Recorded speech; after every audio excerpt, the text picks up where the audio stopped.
we are going to read the rest of How to Use Your Imagination by Neville. I'm going to put the link in the description below. And if you would like, you can follow along or you can read it on your own at your own leisure and just, really absorb it and play around with the instructions. So it says, the story is told to us in the Song of Songs or a Song of Solomon. It is said, at night on my bed I sought him whom my soul loveth.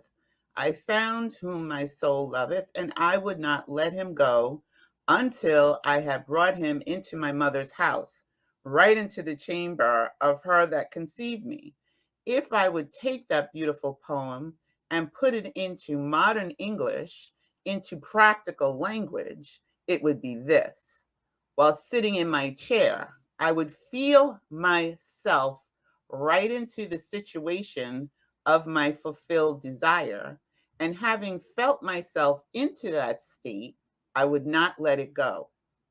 I would keep that mood alive. And in that mood, I would sleep.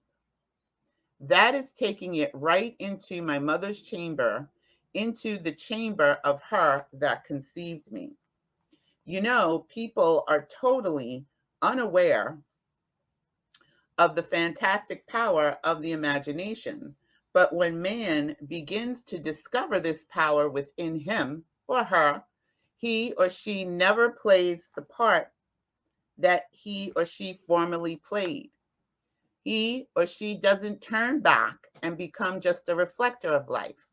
From here on in, he or she is the affector of life. The secret of it is to center your imagination in the feeling of the wish fulfilled and remain therein.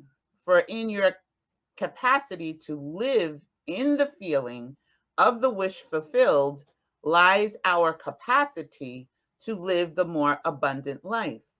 More of us are afraid to imagine ourselves as important and noble individuals, secure in our contribution to the world, just because at the very moment that we start our assumption, reason and our senses deny the truth of our assumption. We seem to be in the grip of an unconscious urge, which makes us cling desperately to the world of familiar things and resist all that threatens to tear us away from our familiar and seemingly safe moorings.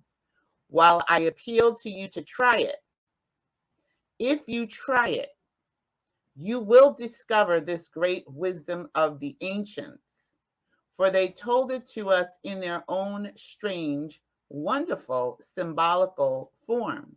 But unfortunately, you and I misinterpreted their stories and took it for history when they intended it as instruction to simply achieve our every objective.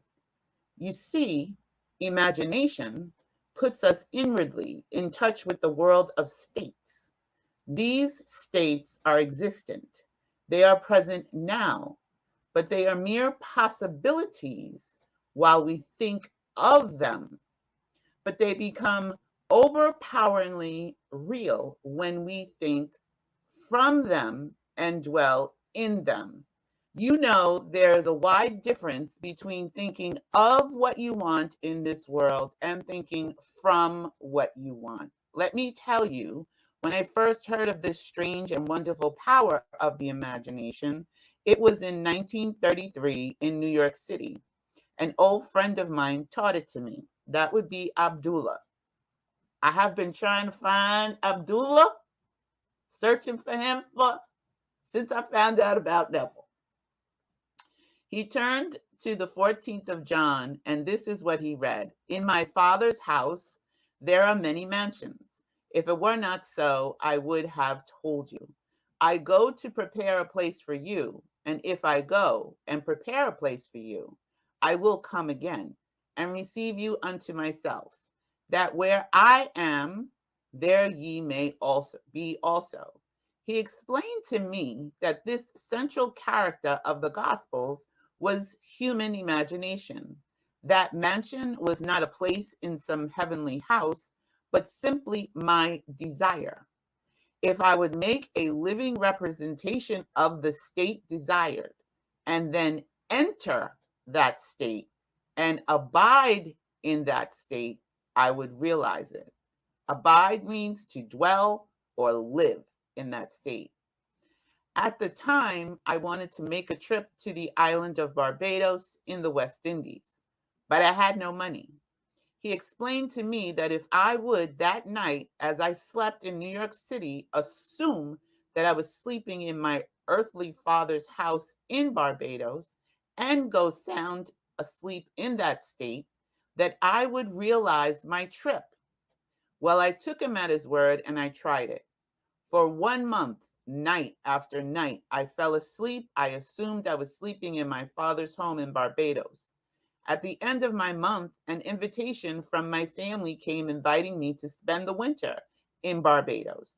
I sailed for Barbados the early part of December of that year. From then on, I knew I had found this savior in myself. The old man told me that it would never fail. Even after it happened, I could hardly believe that it would not have happened anyway. That's how strange this whole thing is. On reflection, it happens so naturally. You begin to feel or to tell yourself, well, it would have happened anyway. And you quickly recover from this wonderful experience of yours. It never failed me.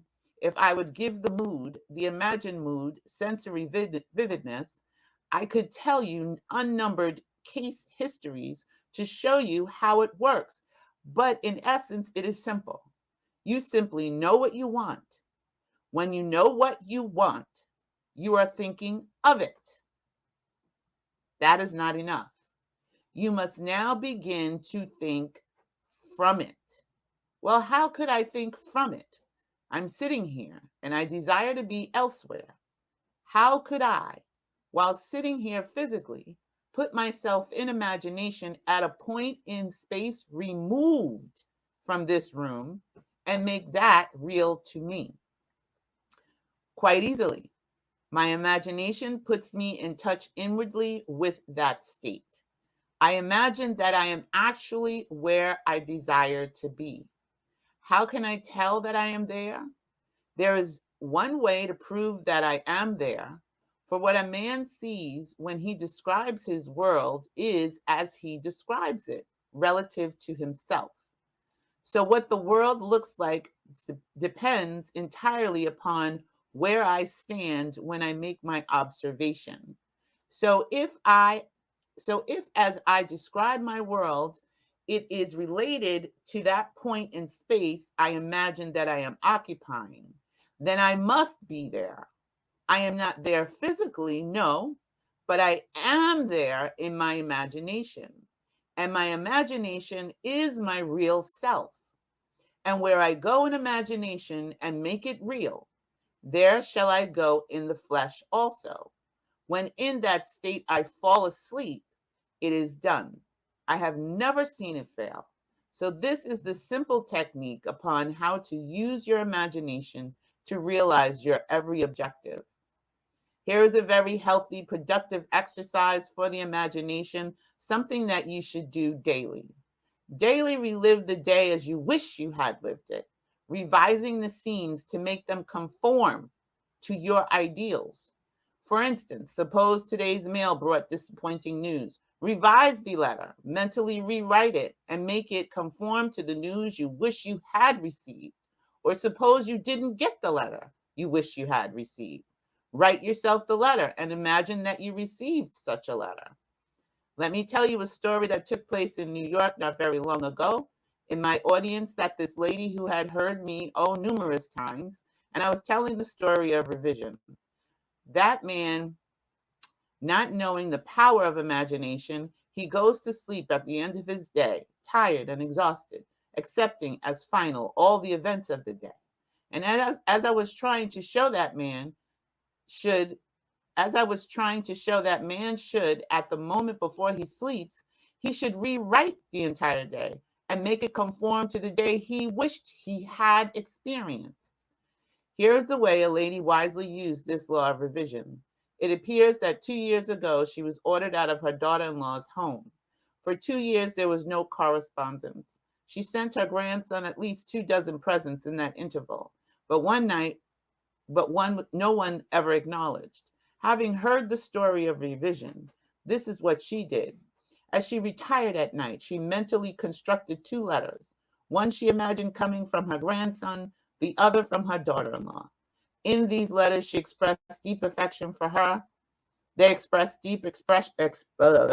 In these letters, they expressed deep affection for her and wondered why she had not called to see them.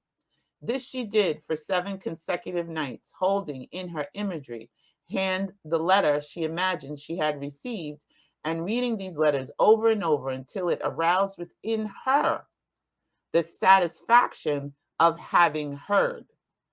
Then she slept. On the 8th day, she received a letter from her daughter-in-law. On the inside, there were 2 letters, one from her grandson, one from her daughter-in-law. They practically duplicated the imaginary letters that this grandmother had written to herself 8 days before. The art of revision can be used in any department of your life. Take the matter of health.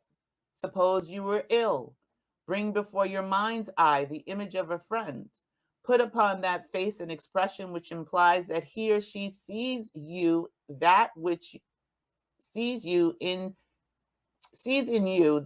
you want the whole world to see. Just imagine he is saying to you that he has never seen you look better, and you reply, I have never felt better. Suppose your foot was injured. Then do this. Construct mentally a drama which implies that you are walking, that you are doing all the things that you would do if the foot was normal, and do it over and over and over until it takes on the tones of reality. Whenever you do in your mind, in your imagination, that which you would like to do in the outer world, that you will do in the outer world. The one requisite is to arouse your attention in a way and to such intensity that you become wholly absorbed in the revised action. You will experience an expansion and refinement of the senses by this imaginative exercise, and eventually achieve vision in the inner world. The abundant life promised us is ours to enjoy now, but not until we have the sense of the Creator as our imagination can we experience it. Persistent, see that word right there? Persistent imagination centered in the feeling. Can't think of it, you got to think from it. In the feeling of the wish fulfilled is the secret of all successful operations. This alone is the means of fulfilling the intention. Every stage of man or woman's progress is made by the conscious, voluntary exercise of the imagination.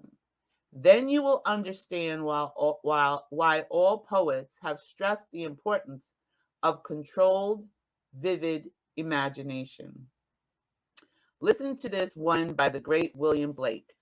In your own bosom you bear your heaven and earth, and all you behold, though it appears without, it is within your imagination, of which this world of mortality is but a shadow. Try it, and you will prove that your imagination is the creator. So I wanted to just make sure that you understood how to use your imagination. And again, it's the feeling, right? You have to act as if, assume it real. But when you're assuming it real, you want to make sure that you've got that feeling in here. Remember who you are. Remember that you're a source energy right here in a physical body. Remember you can be, do, and have anything that you desire. And remember, it's not being extraordinary that makes you unique. It is your uniqueness that makes you extraordinary. And I will see you in the next video. Have a great night. Love you. Bye.